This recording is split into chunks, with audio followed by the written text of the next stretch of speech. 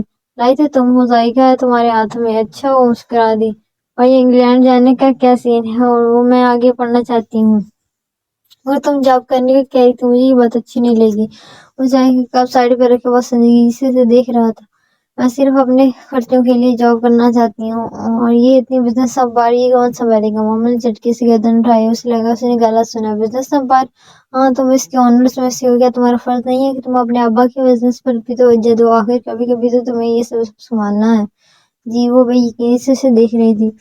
اتنی حیران کیوں ہو محمد؟ میں پتہ نہیں، کیا تم یہ نہیں سب سنبھالنا چاہتی؟ میں سنبھالنا چاہتی ہوں مگر کیسے؟ تم واقعی سنبھالنا چاہتی ہو؟ فواد کے چہرے پر خوشگوار حیرت اتری۔ یعنی اگر میں تمہیں اپنے آزاد آفس میں لگانا چاہوں تو تم میرے ساتھ کام کرو گی؟ جی بالکل۔ اس کا دل ایک دم کسی اور لے پہ دھڑکنے لگا، ہاتھ لرزنے لگے تھے۔ ٹھیک ہے پھر شام میں آگا جان سے بات کر لیتا ہوں۔ وہ جاتے دے دیں گے؟ شیور، کیوں نہیں دیں گے؟ وہ مسکرا کر سے تسلی دے رہا تھا۔ دولت، اس کے ذہن میں وہی بات آئی، دولت نشاور محبوب اب کے قدموں میں۔ اب اسے اس شفا کی لڑکی کی کتاب کی ضرورت نہ تھی، اور وہ ہوا میں اڑتی واپس اپنے کمرے میں آئی۔ پھر رات میں جب فواد نے اپنے ساتھ بزنس میں ہاتھ اٹھانے کی تجویز آغا جان کو دی تو سب سے پہلے حسن نے بے چینی سے پہلو بدلا۔ اس کی کیا ضرورت ہے فواد؟ مومل کو اپنی پڑھائی پہ توجہ دینی چاہیے۔ انہوں نے ناگواری سے بولا تو مومل کو واضح برا لگا۔ شکر خاندان کی عورتیں وہاں نہیں تھیں ورنہ وہ طوفان ہی آ جاتا۔ تم بیچ میں مت بولو حسن، میں آغا جان سے بات کر رہا ہوں اور میں تمہاری باتوں کے مطلب میں اچھی طرح سمجھتا ہوں۔ حسن نے ایک کٹیلی نگاہ مومل پر ڈالی۔ مجھے اچھی طرح پتا ہے کہ یہاں کیا چکر چل رہا ہے۔ Shut up. بڑا کٹا تو آغا جان نے دونوں کو چھڑک دیا۔ Shut up you both. حسن تم جاؤ اپنے کمرے میں۔ اور فوراً اٹھ کر تیز سے چلتا وہاں سے نکل گیا۔ اور فادی حسن ٹھیک کہہ رہا تھا، مومل کا آفس سے کوئی تعلق نہیں اور نہ ہی وہ کبھی آفس جائے گی، مگر آغا بھائی ٹھیک کہہ رہے ہیں، مومل کا آفس میں کیا کام؟ بالکل، لڑکیوں کو ادھر جانے کی کیا ضرورت ہے؟ غفران چچا اور اسد چچا نے بھی فوراً آغا جان کی تائید کی تو مومل نے بے بسی سے طلب نگاہ سے فواد کو دیکھا۔ اوکے جیسے آپ کی پریشانی ہے، اسے اگر آپ جھک کر اپنے بوٹ کے تسمے بند کر رہا تھا، اس کا دل جیسے کسی گہرائی میں جا گرا تھا۔ اس نے سوچ لیا تھا کہ آج وہ آخری دفعہ رو رہی ہے اور آج کے بعد ہرگز نہیں روئے گی، تو اس نے سیدھے طریقے سے سب کچھ واپس حاصل کرنے کا سوچا، لیکن ان لوگوں کو سیدھا راستہ راز نہیں آتا، ٹھیک ہے؟ اگر اسے ان سے انتقام لینے کے لیے جادوئی سفلی علم کا سہارا بھی لینا پڑا تو ضرور لے گی۔ اسے اب صبح کا انتظار تھا، صبح سے بس اسٹاک پر جا کر سیاہ فام لڑکی سے وہ کتاب لینی تھی، ویسے نہیں تو ایسے صحیح۔ چہرے پہ ٹھنڈا پانی ڈالتے ہی اس نے نفرت سے سوچا۔ صبح سے کالج نہیں جانا تھا، ایگزامز ختم ہو چکے تھے، مگر پھر بھی وہ بہانہ کر کے مخصوص وقت سے آدھا گھنٹہ پہلے ہی بس اسٹاپ پہ چلی گئی۔ راہ مسلسل بینک کے آس پاس ٹہل رہی تھی۔ سیاہ فام لڑکی ابھی تک نہیں آئی تھی۔ محمد بار بار کلائی پہ بندی گھڑی پہ دیکھتی، پھر بے چین نگاہوں سے گردن ادھر ادھر گھماتی، بری اونچی ڈیٹ بھی ساتھ ہی جھولتی۔ اسے شدت سے اس لڑکی کا انتظار تھا اور آج تو لگتا تھا جیسے وقت بہت دیر سے گزر رہا ہے۔ اب بالآخر وہ تھک کر بینچ پہ بیٹھی اور اسے دونوں ہاتھوں میں تھام لیا۔